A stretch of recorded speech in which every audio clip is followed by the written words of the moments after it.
I'm Brian Hilario and you're watching PBA Draft Room TV. Napapansin po namin na 88% ng aming viewers ay di pa nakasubscribe.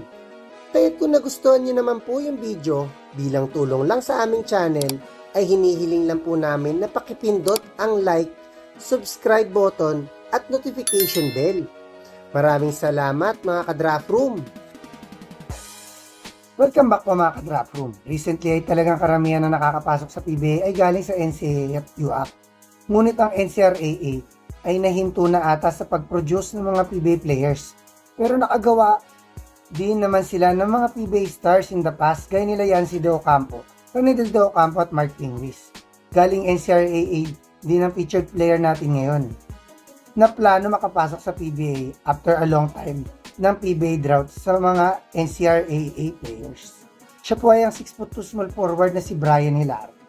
Si Brian ay naglaro ng college ball sa Philippine Merchant Marine School.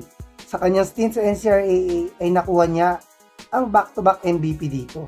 Pero kahit sa mas competitive league na na-ASCO ay naipakita niya ang kanyang scoring skills dahil nakuha niya dito ang scoring champion ng season 18. After ng college ay naglaro si Brian sa season 3 ng MPBL para sa Pasay na nakapasok sa playoffs.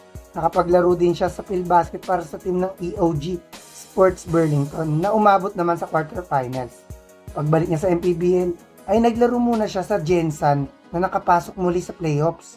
After nito ay naglaro naman siya sa PSL para sa CDO-PSP. Pagdating ng MPBL 5th season ay bumalik si Brian sa Pasay kung saan isa siya sa main scorer nang nakapasok uli ito sa playoffs. Ang laro ni Brian ay nakikita ko kay Ryan Benafer, hefty wing na may high IQ at deadly outside shooting.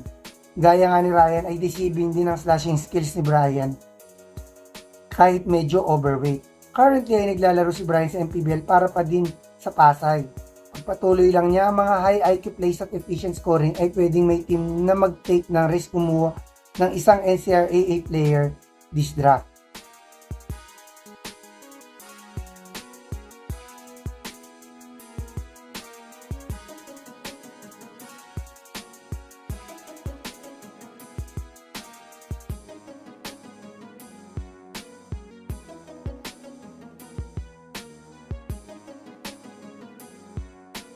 Hanggang sa susunod na lang mga ka-Draft Room.